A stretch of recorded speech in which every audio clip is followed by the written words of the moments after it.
¿Qué es la identidad? ¿De qué nos sentimos parte? ¿Cómo y con qué pobladores se formaron los primeros pueblos de La Pampa? Hoy estamos en General Hacha y conversamos con Rubén Giordano, o Rubito. El Estado Nacional, que estaba en expansión en ese momento, no estaba consolidado absolutamente, y por eso mismo deciden, sobre todo con el mandato de Roca, tomar esta decisión. Y precisamente Campos venía con ese mandato de hacer un reparto dadivoso, digamos, ¿no?, a ciertos colonos. Uno de los colonos más conocidos, ahí este hombre es ayudante, digamos, de Bralí, de los primeros geógrafos que llegan al lugar, O ¿no? sea que Campos fue el que estableció el pueblo y Exactamente, donó las sí, sí, tierras. sí, sí. Él donó sobre todo eh, lo que tenía relación con la parte productiva, porque necesitaban. Y en ese tiempo eh, había un periodo rico de precipitaciones, no había demasiadas plagas, entonces se producía de todo. Las poblaciones indígenas que se establecieron, eh, muchas luego consiguieron que se les asignara un pedazo de tierra. Algunos con título. ¿Y Sí, cuánta tierra sí. les asignaron? ¿Era tierra apta y suficiente? No, no, no, mira, lo que hicieron es amontonarlos en hacha. Por ejemplo, las manzanas que dan al sudoeste, las cuadrículas que dan al sudoeste, la mayoría fueron de los Tripailá o Tripailef. Pichihuinca se hizo un poco más fuerte porque se quedó acá en la zona del valle, ahí donde está, digamos, el famoso, la famosa salida de desagüe de la Quetrehuitrú, que es una zona elevada. Ahí nosotros con la querida Chela Gentile recorrimos, después de que se hizo ese canal, y encontramos vestigios, muchos vestigios, que habían pertenecido digamos, a la organización de Pichihuinca. Después vas a tener que don Leopoldo Lafullade, que fue también uno de los pobladores del valle, precisamente todo lo que es la entrada de Hacha actual, que ahora está siendo modificada, esa la donó su padre, Adolfo. Pero Leopoldo fue un tipo que le gustaba investigar, escribir, muy amigo de Campos, de Victoriano Rodríguez, y él habla del escuadrón Ranqueles. Y ahí lo pone a Santos Morales con título de teniente, a Lincolnau con un título de teniente, y eso está escrito. Lo único que quedó manuscrito, yo tengo una copia de los descendientes. Rubito, muchos descendientes de aquí de Hacha me han mencionado la Carbonera como un lugar, digamos, de ingreso o de paso obligatorio en donde se establecían y después de ahí ya se movían hacia otros lugares. ¿Qué era la Carbonera? La idea de la famosa tala indiscriminada del Caldén destinado a hacer carbón para el muñeco ese de fierro que andaba en las vías, el ferrocarril, el tren, como dice Pepa.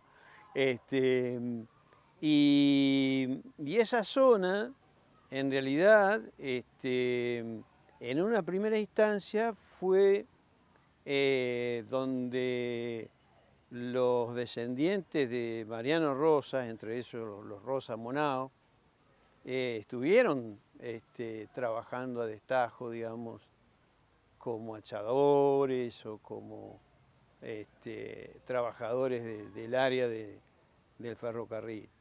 Esa zona fue bastante disputada porque parte de eso según dice un libro que rescatamos con una compañera, con Selva Olmos, que se llama El crisol de la conquista, de Nevares y bueno, Pisitelli, varios autores que hemos rastreado incluso el origen y muchos no lo conocemos.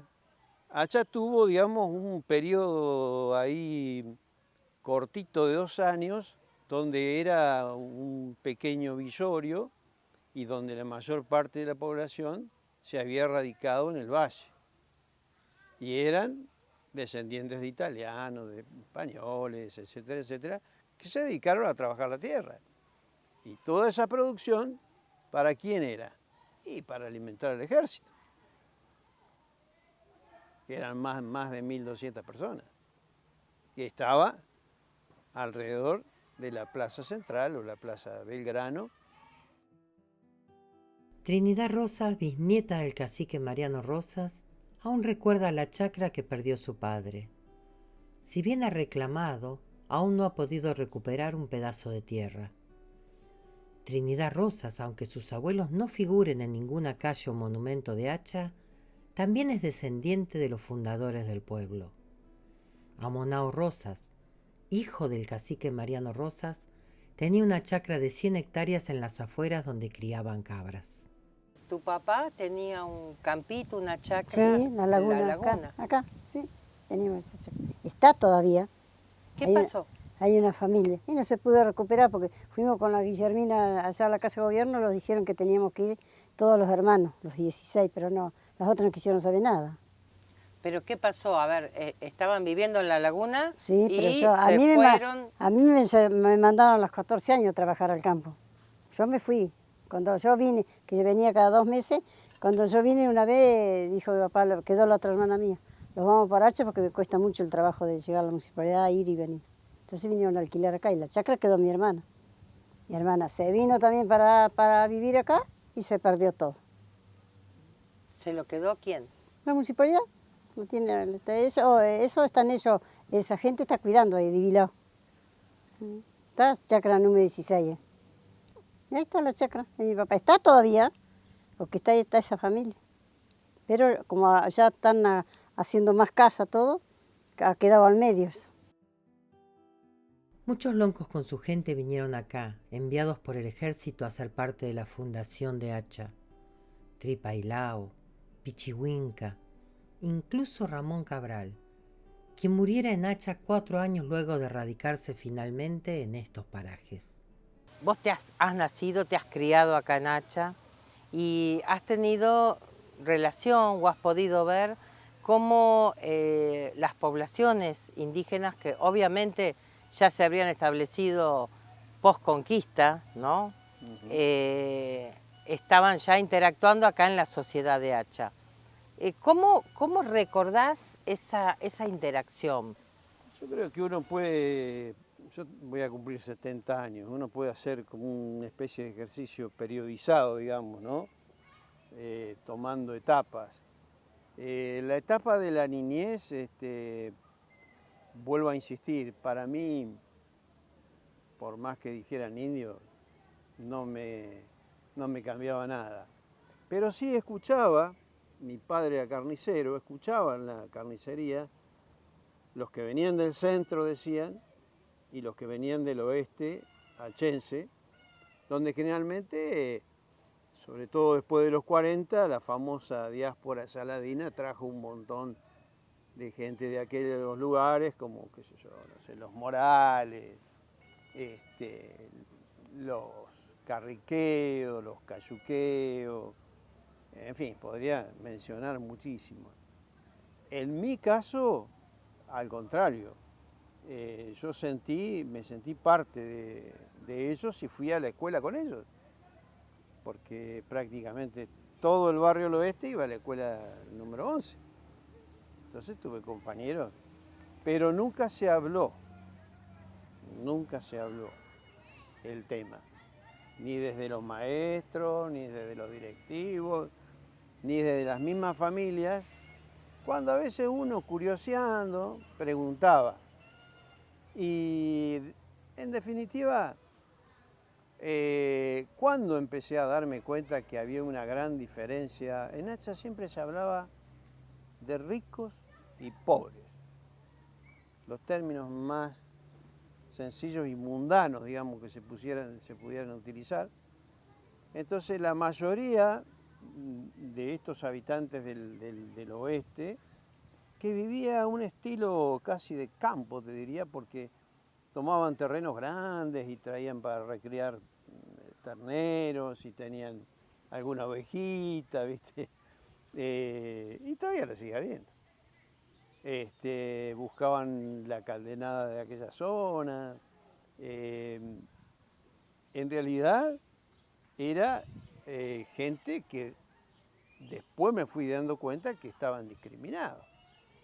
Es decir, no se animaban a hablar, por lo tanto no se animaban a decir cuál era su verdadera procedencia. Me tocó justo estudiar en la universidad entre el 70 y el 76. Y ahí fui muy escucha de esta gente que no solamente era gustosa de romper con esa tradición determinista y positivista de la mirada, digamos, del indio, vamos a decir.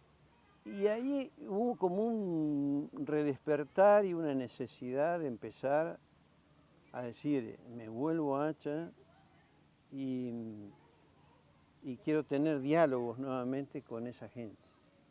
Porque además iban a ser seguramente estudiantes que iban a participar, ahora ya me iban a tener como docente. Y ahí empecé a notar que realmente había una gran división. Y vuelvo a insistir, las palabras claves eran: en el centro están los ricos, en la periferia están los pobres. Y los pobres eran los indios o descendientes de indios. Miguel, esta es una sociedad que se ha formado o que se ha fundado con mucha parte ranquel y mucha parte cristiana o inmigrante. Sí. ¿Cómo es vivir en una sociedad que tiene las dos partes? Hay una que se oculta, hay otra que... O sea, antes debe haber sido distinto. ¿Cómo es vivir en una sociedad con las dos culturas? Con las dos culturas es harto difícil porque siempre, a ver, no es fácil ser indio o originario, porque siempre estuvo por debajo de todo, se lo minimizó, se lo ocultó. El acallamiento en Grana, ese acallamiento que hubo, inclusive de nuestra lengua, que se perdió la lengua y se utiliza otra. Entonces nosotros hemos tratado, a través de trabajo con la provincia, hemos tratado de recuperar una parte. Hemos tenido acá los profesores que venían de Vitorica, en el caso de Luis D'Antoni, Nazareno Sarreino, y que han aportado muchísimo para que se restablezca o se tome nuevamente o se conozca, que se reconozca la lengua ranquel. Hay plazas, monumentos, nombres de calles acá en Hacha que remiten a cómo se formó el pueblo. ¿Alguno de esos monumentos hace honor a los ranqueles o cuenta cómo también fueron fundadores de este pueblo? No hay, no tenemos nada, ni ningún, como vos decís, ni una plaza, ningún recordatorio hacia los ranqueles. No tenemos, sinceramente. Sí está en proyectos de nuestra comunidad, está en proyectos, en los proyectos está, a lo mejor a futuro, que sí, estamos armando una carpeta ahí para, que es la de cambiarle el nombre a la calle General Roca, pero no, otro proyecto no tenemos.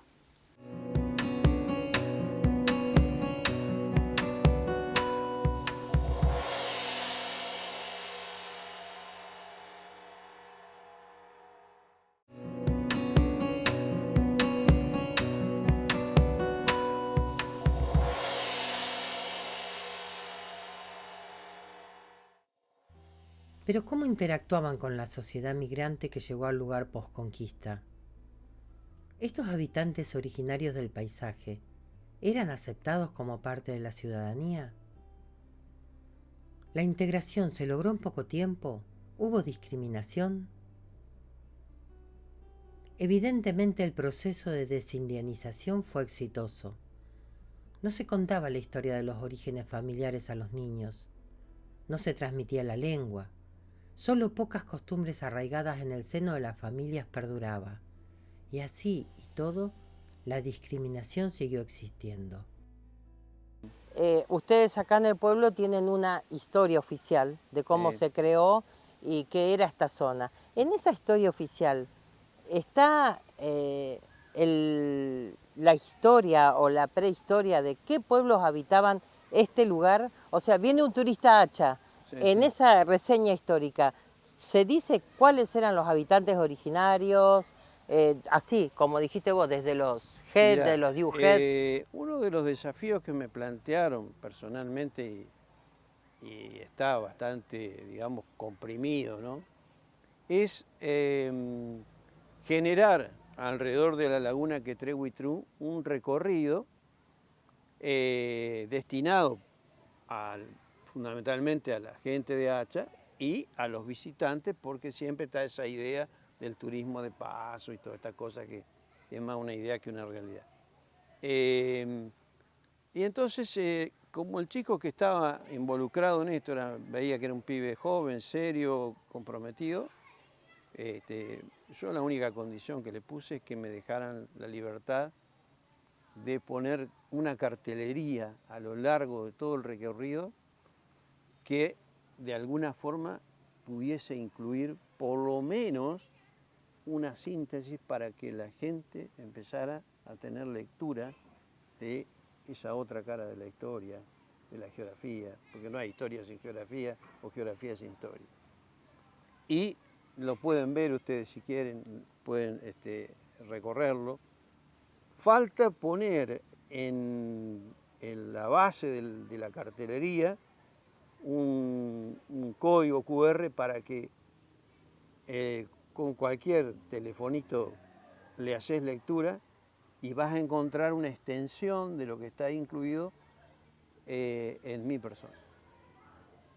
Y ahí vas a encontrar, por ejemplo, un sector muy ligado a la parte donde estuvo Pichihuinca, porque el anteproyecto que yo le mandé incluye la recreación, ¿sí?, de un lugar similar a lo que se hizo en San Luis.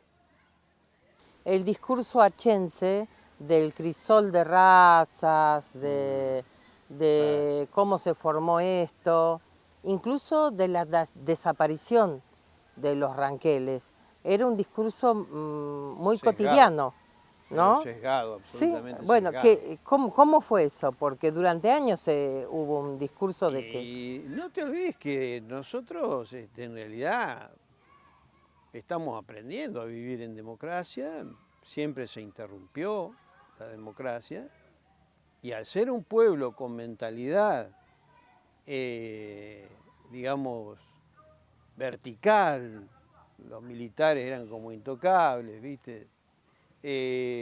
Todos los discursos tenían que ser ligados al valor de la conquista, ¿sí? Por eso Claudia Salomón Tarquini habla muy bien de los indios amigos, entre comillas, que tuvieron que sumarse para no perder la vida, para no perder lo poco que por ahí le podían dar en el reparto. No te olvides que acá se habla de Colonia Emilio Mitre, pero había alrededor de 20, 25 colonias parecidas en la zona, la Blanca, la Verde, podemos mencionar muchísimas cosas que eran en realidad reducciones. Entonces fueron oprimidos, fueron sometidos. Entonces había que hacer notar el poder de los notables, de esa oligarquía que gobernó en los 80, y eso quedó enclavado. Hacha fue un pueblo militar.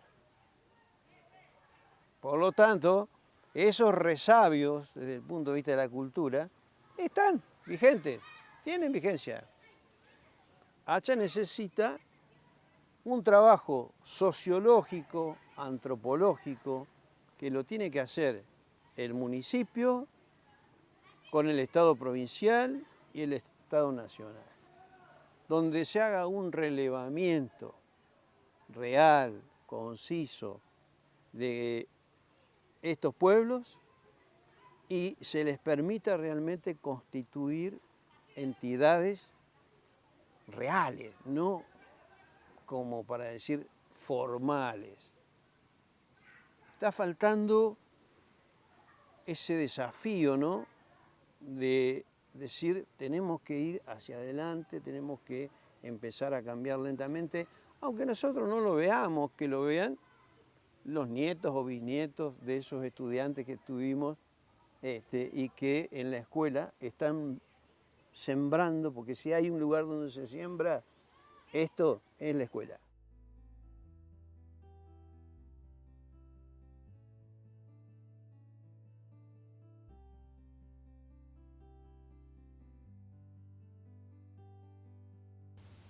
Vos lo dijiste, es difícil ser indio, Sí. mantener la identidad.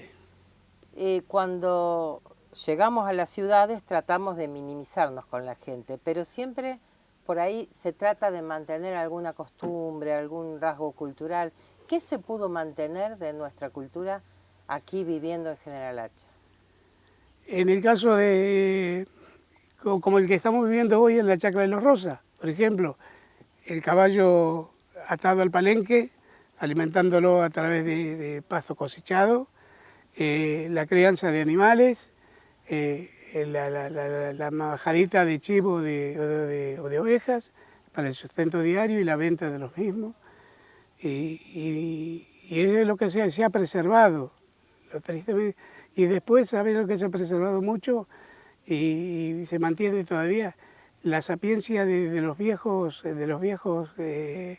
aborígenes, que es el tradicionalismo, la doma de un caballo como carnera de vaca, que eso eran muy sabedores todo ello.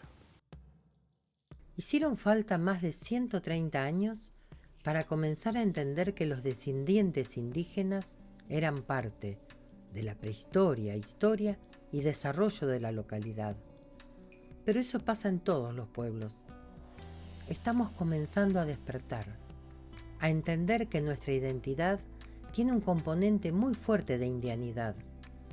Y aunque no tuviéramos ni rastro de sangre ranquel en nuestra genética, deberíamos rendir homenaje a los valientes que dejaron su sangre para defender esta tierra y a los que sobrevivieron a la campaña de despojo y exterminio.